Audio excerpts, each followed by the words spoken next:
Hey everybody, this is a quick video in case you have a spa jacuzzi, and the controls are made by Joyonway, and on the display you're getting an F6 error.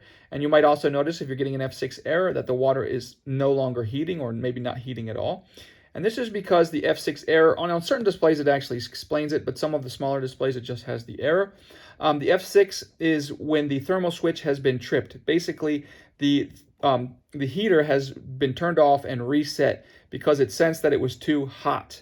And the reason that your heater is overheating and tripping this thermal switch is almost always going to be not an overheating issue directly, but a failure of having enough water flow through the heater to cool it off.